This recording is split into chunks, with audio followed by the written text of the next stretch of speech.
I've driven many electric cars before. I've driven the Teslas, and yes, it's always expected that when you gun the throttle, they will squeeze you inside your seat, and holy crap! Oh God, this is fast! Oh my God, it shifted!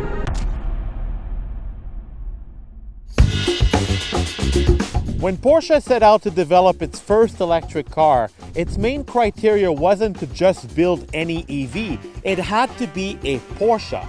More importantly, Porsche figured it was important to not just electrify a 911, because after all, the 911's legacy is pretty solid. Putting an electric motor in the back of a 911 would just inflame the purists. No, Porsche's electric car had to be a clean sheet of paper. They had to start from the ground up with a brand new vehicle, and that's precisely what the Taycan is. Now, is it going to grow the same legacy as the 911? It's still way too early to find out, but so far, this is an amazing vehicle. It is just absolutely groundbreaking in its own right. Now, this is not the high-performance turbo model. This is the mid-level car called the Taycan 4S. It is what Porsche says the daily driver or the more attainable model. Yeah, whatever. But what's important to know is that with winter tires and all-wheel drive, I reckon that this is going to be one heck of a fun daily driver.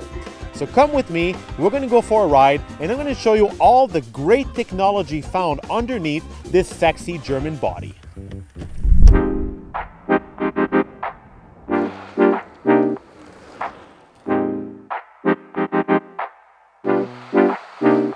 So the model I'm driving is the Taycan 4S. It is the baby Taycan, if you will. It's not the Nürburgring Conquering Turbo S model, but it's still quite impressive. It's more of a daily driver, although at $120,000 for its base price, it's not exactly attainable.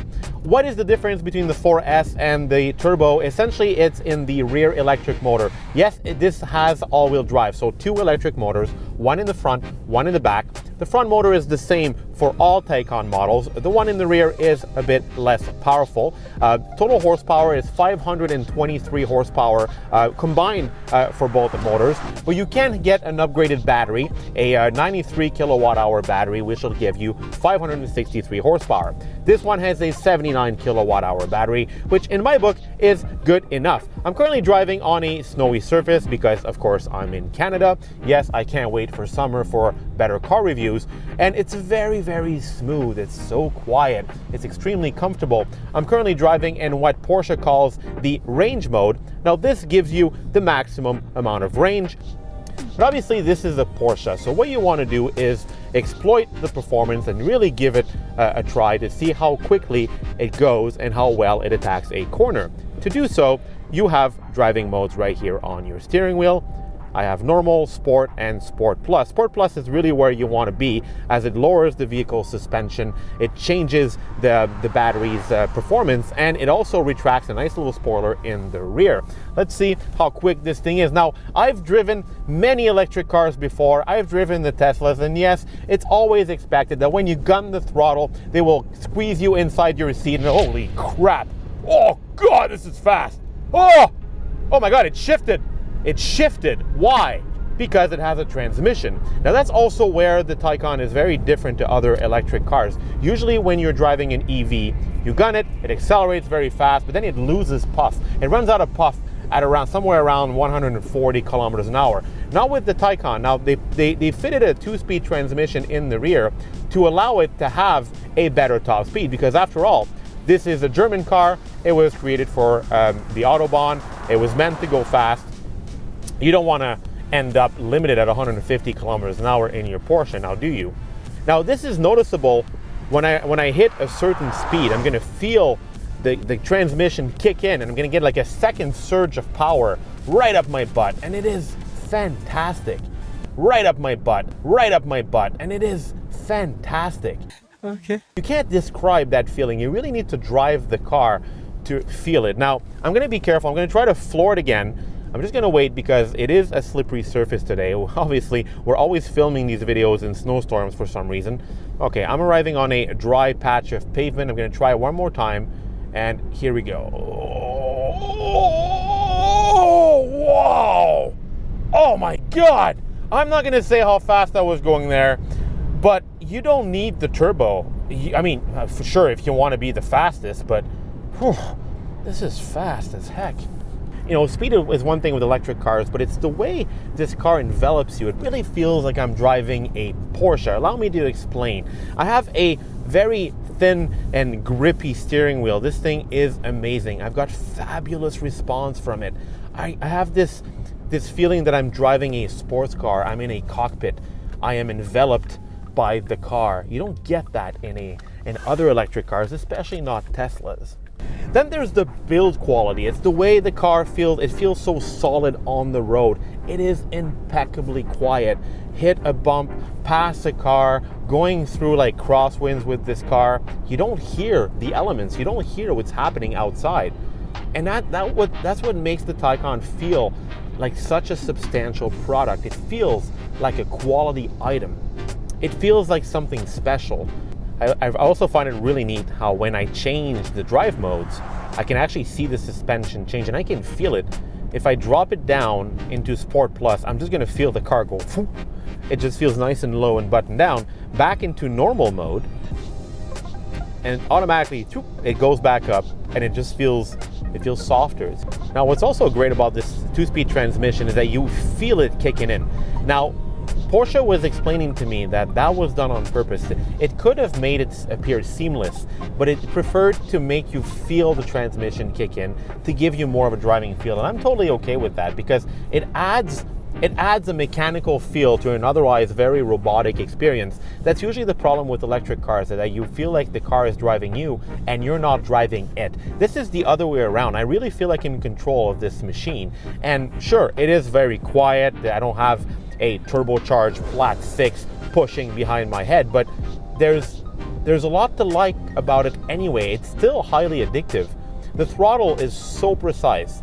I just push a bit and here I am, I'm accelerating, push even harder, and then I gun it. I really have like a lot of play in the throttle. It's not just this on-off switch like you get in other EVs. And Porsche does a really good job with its regenerative braking. Now in some cars, most electric cars, you can modulate the resistance between, you can have different levels of resistance in your regenerative braking, but not in this Porsche. It's either on or off. I have this little button right here. I just press on it and it'll automatically regen, and it does it in such precision and so smooth. And that's where you see how much experience Porsche has in regenerative braking. I mean, they've been developing this stuff in race cars for like over 2 decades. But I have to admit that I was among the skeptics when Porsche unveiled this car, because me too, I was all about numbers and range, and I was like, come on, Porsche, you're not able to kill Tesla in its own game. People are going to buy a Model S instead of this. Why would anybody sign for the Porsche? Well, it turns out that Porsche is selling quite a lot of these things, and people are even bringing in Teslas for this instead, for many reasons. Number one, you're driving a Porsche, you're driving the badge. That is worth a lot to many consumers. Second of all, for all the reasons I explained earlier, it's so much more comfortable, it's well put together, it feels solid, it feels special. A lot better build than a Tesla, that's my opinion.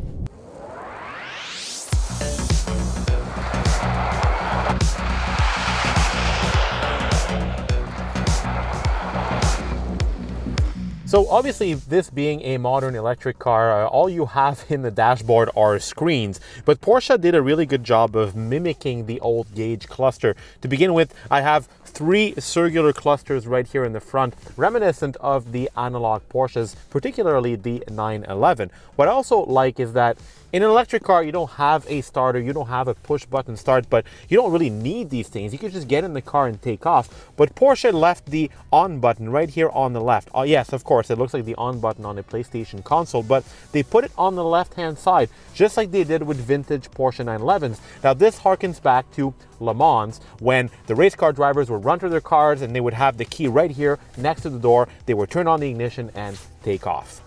Now, I want to bring your attention to the central screens right here, because there are a lot of functionalities with this car. Now, normally in a Taycan Turbo, you get a third screen in the passenger seat, but you don't get it in the 4S. You get the main infotainment screen and the layout right here, which allows you to control information from the infotainment, but also from the HVAC audio system, and you can even see information about the vehicle's range. As you can see, it can transform into this big tablet. I can preheat or pre-cool the battery directly at the touch of this button. Now, this is going to allow the battery to be warmer, giving you more range in cold conditions. Now, everything about the touch controls in this car feel like buttons. If I press traction control, you'll hear a nice little click, and there's a vibration on it as well, just like you have on your smartphone. And this gives the entire infotainment system, all of the touch controls, a very analog feel. Now, Porsche seems to want to keep the analog clock up here. Yeah, it's a nice feature, but I don't really get it because this whole car is digital and you have this analog cluster right here on the top, but it does look attractive.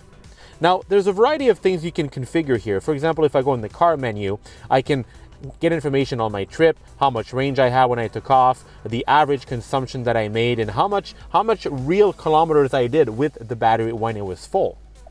I can also play with the drive modes right here. Now, I do have a knob here in the button, but I can also fiddle through the cluster here in the dashboard. And as you can see, every mode gets its own bespoke animation. Now, what it does is it alternates the battery performance, suspension settings. It really allows the car to be tailored according to your liking. Back down here, Porsche gives me this weird trackpad setup right there that allows me to manipulate the infotainment system. Now, I'm not a fan of this. I've never been a fan of trackpads. It's very similar to what Acura does with its trackpad system, but it works quite well. If I put my finger on the far right, it shows me here on the far right as well, and I can manipulate the system directly from this thing right here. I personally prefer using the touchscreen, but it's really according to your liking. Finally, quick keys right here. I can access the car settings. I can access the my phone, audio settings, and the navigation system directly from this. So it's all very touch operated. It feels like I'm driving a big iPad on wheels. However, Porsche did add quite a lot of an analog sensation to it all, which really makes you feel like you're driving something quite special. Sure, the Porsche Taycan doesn't offer the same kind of range as a comparable Tesla Model S, but honestly, it doesn't matter. You don't need 500 or 600 kilometers of range in an electric car. 350 kilometers is just fine for your daily commutes. I mean, I came out here in the middle of nowhere in winter with the Taycan. I charged it only in the morning and I came back home on its own charge, and never, ever did I feel any range anxiety. But above the range, it's the way the car feels that it's really out there as a completely different product. It drives, it's so precise in the way it drives. It handles like a Porsche, and it feels like a very special automobile.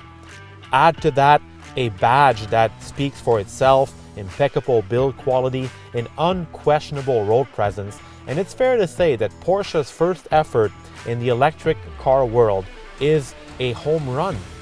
I'm curious to see where the company is going next. I'm curious to see if the 911 can one day become electric. No matter what Porsche decides to do, you can be damn sure that it will be excellent.